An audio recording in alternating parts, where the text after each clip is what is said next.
It's Friday night, which means it's time for another episode of the Friday Night Nicktoons podcast. I'm Casey. And I'm Ashley. Last time we talked about Hey Arnold, the Trash Day special, as they call it. Yeah, that episode was called Longest Monday, and it was a good mix of laugh out loud hilarious and, deeply disturbing. We put out our weekly Twitter poll about that episode, asking, will Arnold and Gerald continue the trash can day tradition as fifth graders? This was our closest poll in a long time, probably not since Nick Madness have we had a poll this close. It was 52% no, 48% yes. And Ashley, I think you and I both voted no, so without our votes, yes wins. Yeah, that's pretty wild. And I don't necessarily think you're wrong.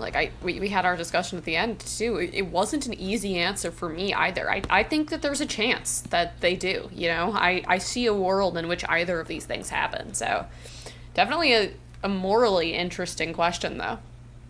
Totally. And I think there should be a third option if we could have a fill-in, that's yes, but they'll modify it in some way. We probably could have put that in, actually. Yeah, but I mean, I feel like this gives us a better, equal split to sort of... Right. That's think true. It would between have been two. harder to measure.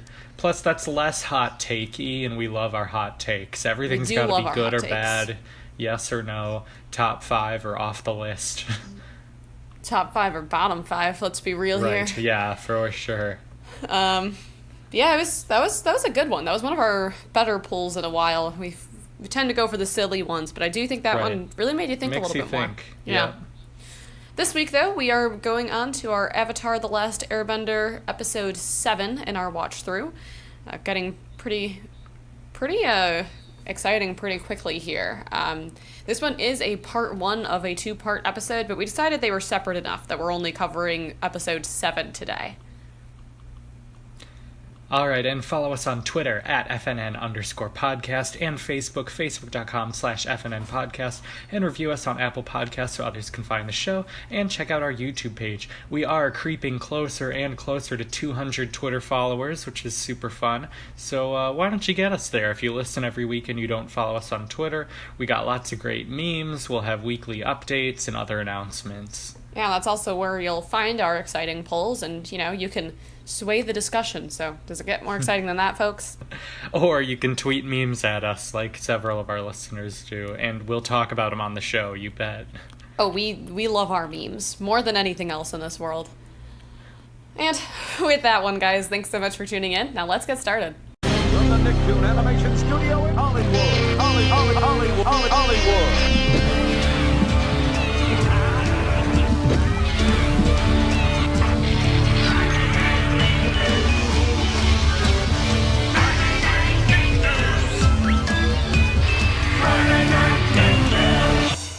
Alright, and this episode is called Winter Solstice Part 1, The Spirit World. It's Book 1, Water, Episode 7, and this one originally aired on April 8th, 2005, and if anyone cares, it's a day after my youngest brother's 4th birthday. Always gotta relate it to the birthdays, don't we? Yep. In this one, Aang finds himself in a small Earth Kingdom village that is being attacked by the... How do you pronounce that? I think Hey Bye? That sounds right. The Hey Bai, a monster from the spirit world. The village believes that Aang can make peace with the spirit since the Avatar is the bridge between the physical and the spirit world. Aang unsuccessfully tries to calm the monster, which kidnaps Sokka in the process of attacking the village. Aang pursues him, but he is knocked out and ends up in the spirit world, where he cannot be seen or heard. While there, he is told that Avatar Roku has a message for him on the winter solstice. After returning, Aang proceeds to calm the attacking spirit, restoring peace to the village. Meanwhile, Iroh gets captured by Earth Kingdom soldiers while bathing in a hot spring. The soldiers plan to take him to the Earth King capital, Ba Sing Se, to face justice, but Iroh proves to be a formidable firebender even when restrained. Zuko eventually catches up with the soldiers to help free him, foregoing his chase for the Avatar for the time. So yeah, this is the first bit of real Iroh action we get to see in here. He is a lot more cutting than you might originally think. He kind of comes in here and feels more like a jokey character, but we'll see in this one. He has a little bit of a change of tone. Do you know why the forest spirit is called Hey Bye? Some terrible joke. That's what. I am gonna, little spoiler, that it is going to be the subject of my little blurb for this week at the end of our discussion, but the fake explanation is that because he said hey bye and disappeared in this episode. There we go. There we go. Yeah, I kind of figured the spirit world, this is also the first time we're seeing that, and that's one of the cooler parts of this show, right? I don't think we've touched on it much, if at all, in previous episodes. And it's a really wild part of the show. It kind of has, I don't know, Casey, if you've seen any of them, it kind of has a Miyazaki feel to it for me in a little bit of a way. I haven't, no. So that's Spirited Away is probably the one that it most immediately reminds me of. But anyways, just kind of that interesting, weird creature kind of feel going on, and I love it. Yeah, and it has this, sort of good and bad quality to it, where, like, in the spirit world, it's this horrible monster, but it is this protector of the village deep down. So he's trying to calm it down and get it back to being the docile. It appears like a panda bear, basically. So this is a really cool episode. They're all good. I'm sure there's a certain episode we'll get to that the fan base is pretty divided on, but it's no Wicked Game for those of you who stuck with us all the way to the end of We're in Between. There are very few episodes that divide fans on this show, and they're all great. This one is no exception. And yeah, this is another moment of they're continuing on their journey, and they set up camp or whatever, presumably, and they end up in this small Earth Kingdom village. So they're kind of, you can almost imagine them going from dot to little dot on the globe.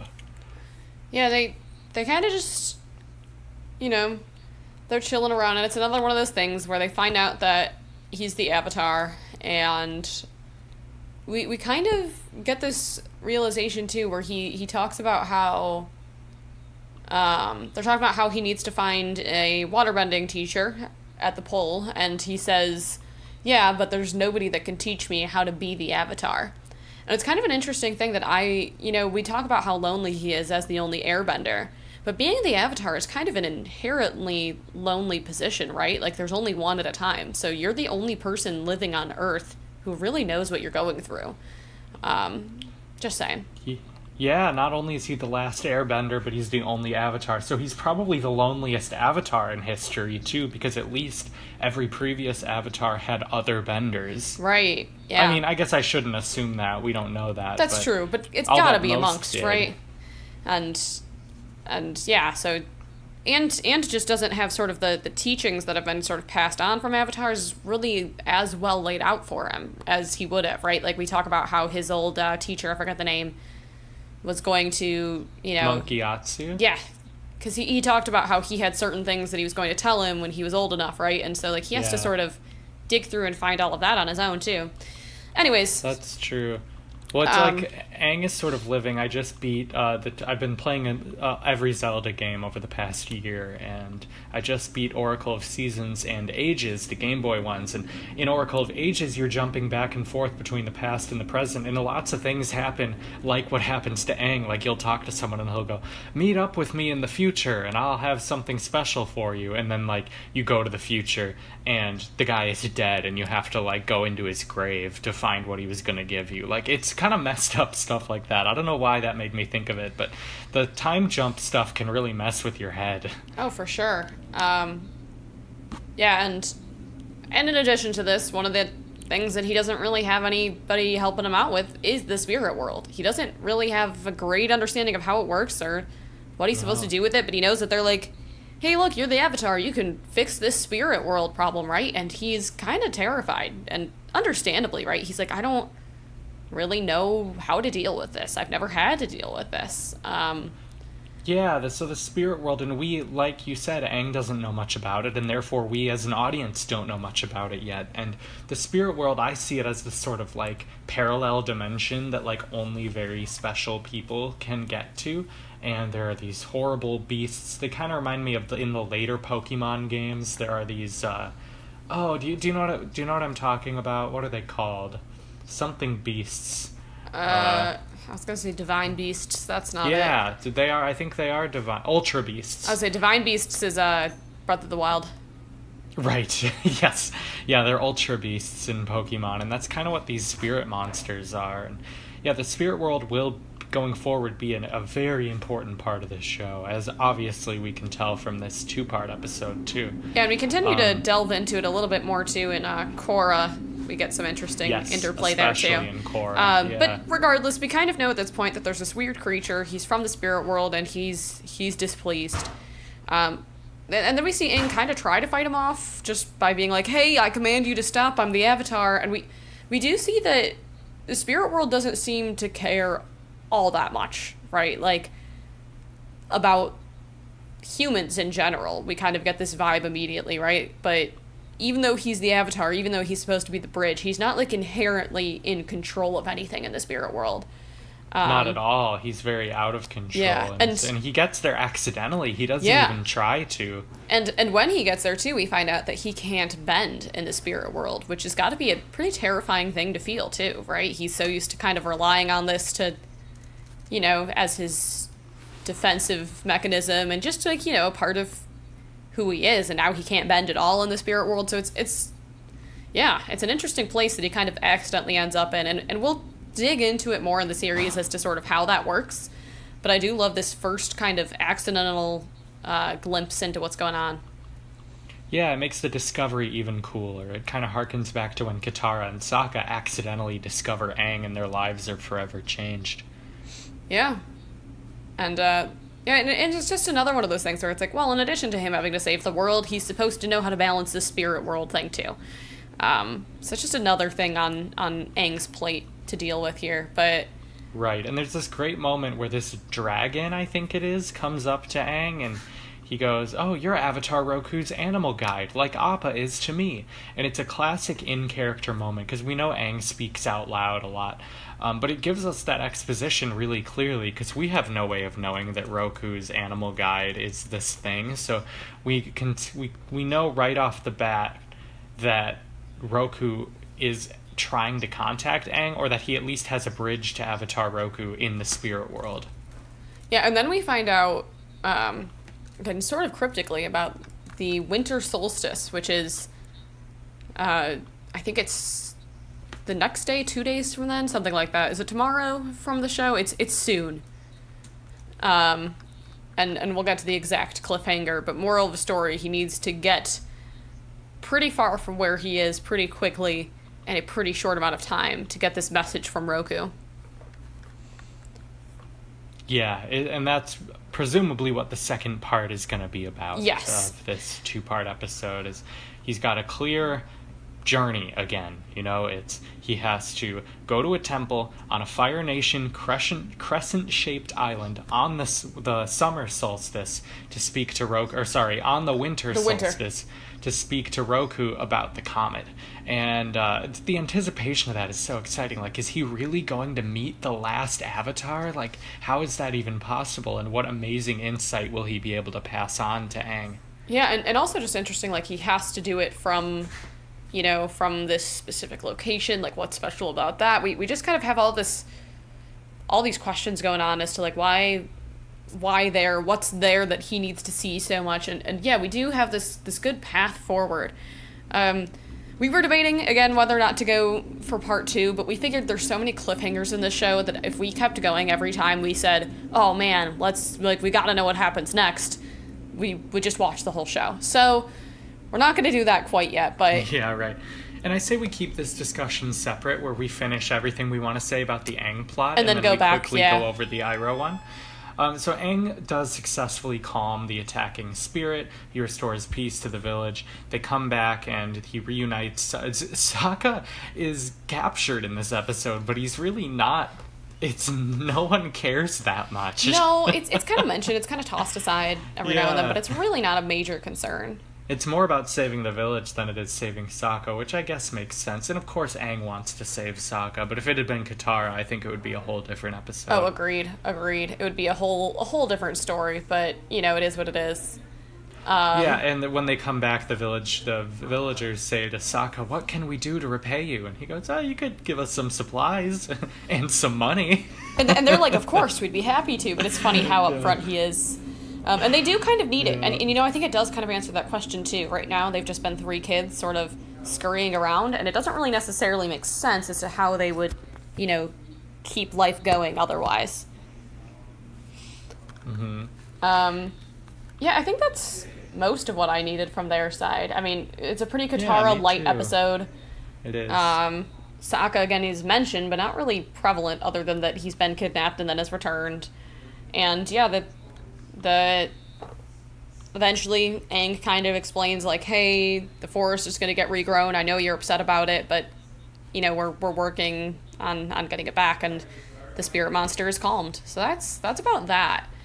Are we good to move over to Iroh?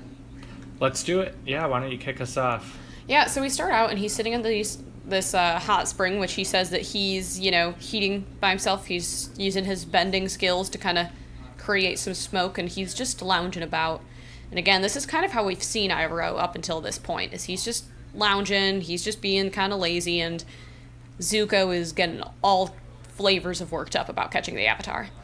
And then, while he's just lounging about, we get a bunch of these Earth Kingdom soldiers coming in, saying that they want to take him to Ba Sing Se, and I won't spoil anything, but Ba Sing Se will not, that will not be the last time we hear the name of that city, but we don't quite get to catch it in this episode yet, because we find out that Iroh has some killer strategy up his sleeve. Yes, he sure does. He's able to escape. It's this sort of cool, it's like a combined action and like clever strategy sequence. And yeah, they're going to take him to Ba Sing Se, which is interesting because we know that that's where the most Fire Nation influence is right now. So I don't know why the Earth soldiers would take him there. I guess it's still not totally captured yet. Right. And you know, that's just, it's probably where the most secure prisons are that they have. And they do say specifically, it's not that they're just capturing him because he's a member of the Fire Nation, though they probably would have, but they mentioned that he was the Dragon of the West, that he used to be a commander, and we kind of get this insight for the first idea that he has a bit of a ruthless history. We will, again, dig into that a lot more throughout the series, but this is that first glimpse of, like, this guy's dangerous enough that all of these guards are like, we've got to capture him and we need him to be, like, secured right now. Unfortunately, yeah, through his sort of varying ways of escaping, he kind of plays himself off as, like, an older, weaker man, too, and he acts like he's so tired, and then he, you know, starts getting at him. And at one point they decide, you know what we've got to do is we've got to break his hands, which is pretty horrifying to do to a bender, right? And they have this giant boulder, as they're earthbending it above his hands, about to drop it on them just to completely make them unusable. And then we get good old Zuko popping in there at the perfect moment to help him out. So, bit of a tension really awesome builder there, though, because God, what a horrifying idea of torture, right? It is, and one that you don't really think about until this moment, that a way to take away someone's bending could be, I mean, I guess he could still use his feet, but maybe not with fire bending. But one and not the same way either way. Right. We've been good about not spoiling things, but I want to do one minor spoiler, because I think it's important, and I might forget if we don't. So Iroh, they're taking him to Ba Sing Se, and I think there's some irony there, because when he was this Dragon of the West, he led what was, we'll find out soon, was a failed attack on Ba Sing Se. They do mention that in this episode, actually. They say something about, I forget the exact amount of time, but they say something about how it was just a really long battle and they didn't give up, was basically what he said. Okay, so yeah, great, then it's not a spoiler at all, but so there is the irony there of them wanting to take him to Ba Sing Se, the place that he tried to capture, and it creates like a pretty interesting moral dilemma for the viewers, because like the Earth Kingdom people are the good guys here. You know, Iroh, despite, even though we like him as an audience, he is still of the Fire Nation, and he has not disavowed them. No, so he is a part of this. He has a history here, clearly, of being a strong supporter of the Fire Nation, too. Even though he's been a little more passive so far, he's kind of just been like, all right, yeah, go ahead, capture the Avatar, yeah. We see that he had some strong ties here. So, yeah, even though he he feels like, you know, he's a nicer guy, he is still a pretty dangerous person, but you do root for him in this moment. You don't really want him to get captured, right?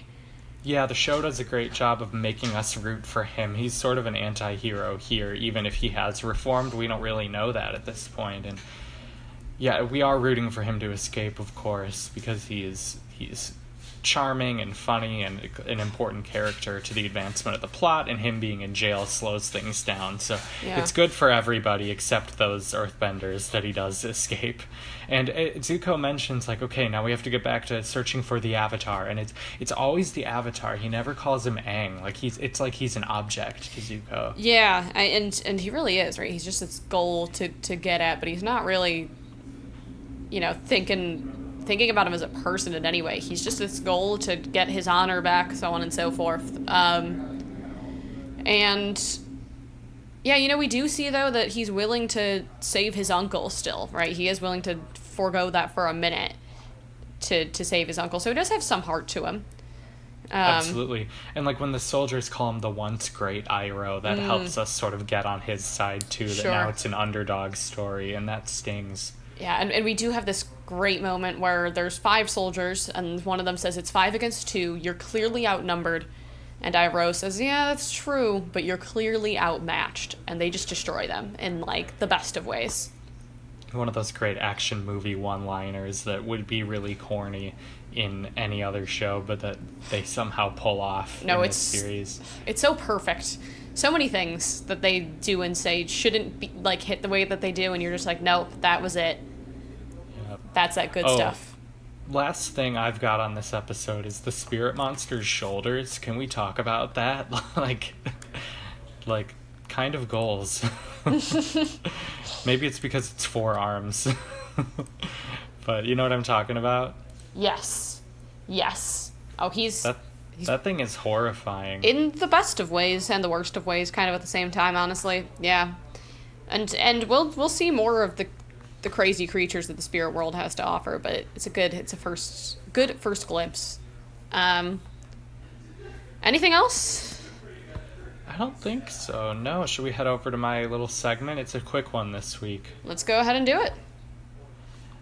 Yeah, so I want to focus on Hey Bye and just the sort of idea of the spirit world monsters in general. I can't get too in detail because it'll reveal things we don't know yet about the spirit world, but I will say that Hey Bye is also known as the black and white spirit, and it is a forest spirit that normally takes the form of a docile panda bear, but can transform to a large 4-armed monster in the spirit world. And we don't know much about why or how this happens, just that it does. And so yeah, he's been protecting this Earth Kingdom forest for thousands of years. And there's a statue of him that looks like a normal bear, which is interesting. So we have these different like religious interpretations of this spirit animal. And just the idea of like religion and Avatar, it's interesting that they get these tangible, real interactions with what are essentially gods in this universe. And most of it's myth, but like through the Avatar and through past Avatars, we know that they're real.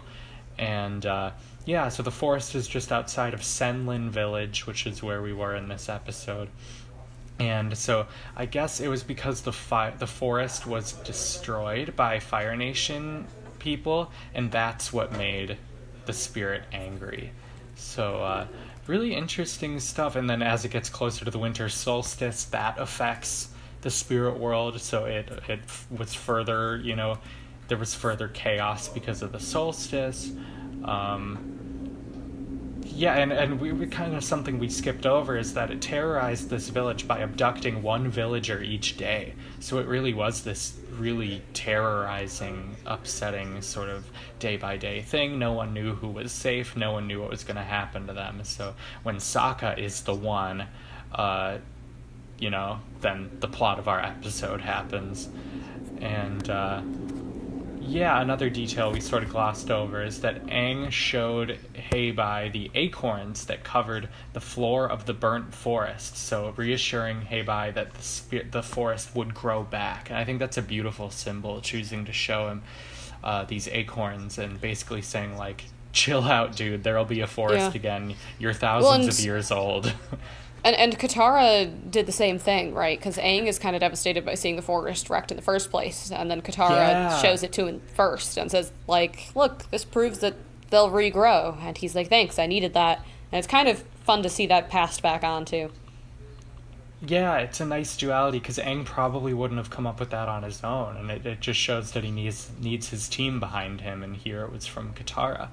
And she was just bringing her usual positivity, but it ended up saving who knows how many people. Yeah, and just kind of showing how he is able to take in those lessons and pass them forward, right? Like, just because she did that doesn't mean that everyone would have figured out, like, oh, you know, I should pass this information. This is the information that this animal needs right now. So it's kind of shows that he's a little bit wiser than we might initially think. Yeah, and he grows bamboo kind of at will for them at the end of the episode, which is a beautiful moment. And yeah, so even when he is this like terrifying, dangerous monster, it's all out of protection for the forest. It's not just pure rage and chaos. It's focused, and it's you know, everyone is the enemy at that point, because in a way they are. And yeah, I just think this creature is so interesting. And Hei Bai means black-white in Chinese, which is pretty cool. The panda design, obviously, and the actual design of the monster. The monster has 4 arms and 6 legs, which is also interesting. Yeah, and this is not the last time we will see this creature. That's all I will say about that. But this is certainly the most important moment for Hei Bai in the series.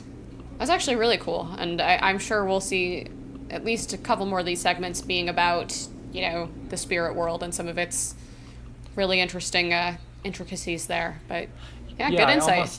I almost did my segment on the spirit world in general, but there's much not we enough still yet. have to learn. Yeah. Agreed.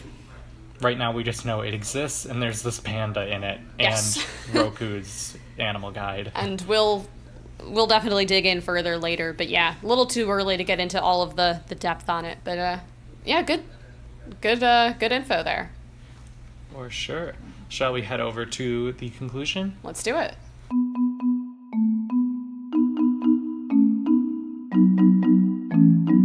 Our Twitter poll for this week is, would you keep a spirit monster as a pet? Yes or no? And you know, this one might be a little bit tougher for those of you who haven't seen the show before, because they're not all quite as monstrous looking as the ones that we've seen. So I'm interested to see how the results on this one pan out. And if you do vote yes, just make sure you never do anything to its cage or like its home in general, or you're going to have a mess on your hands. Yeah, yikes. Yeah, so that'll be a fun one, a kind of lighter one, I guess. Next week, we're looking at the final Fairly Odd Parents episode ever, so not the original ending that I believe we have covered. What was it, Abracatastrophe? Or no, Channel Chasers was something the end like originally? That. But this is the real final episode that aired about 1.5 years ago when the show ended for good. So right now, the only show running of our usual lineup is SpongeBob, and we know that's never going to end. Yeah, that's wild. I'm interested to see. I don't think they made it a conclusive ending by any means, but I'm still interested to, you know, watch the last one, kind of say goodbye to the creation of new episodes of that show. So I think that'll be good. Yeah, I read the description, and it has, like, finality to it, good. Even if it isn't, like, a big resolution. Sure. So. That's good news. Yeah, so, and we're just going to watch the second one. It was a double part episode, B, but right. we're just going to watch the B one. Yeah. And with that, be sure to follow us on Twitter, Facebook, find us on YouTube, and Apple Podcasts. Review us there, too. Appreciate all of that. Yeah, well, thank you guys so much for listening, and we'll see you next week.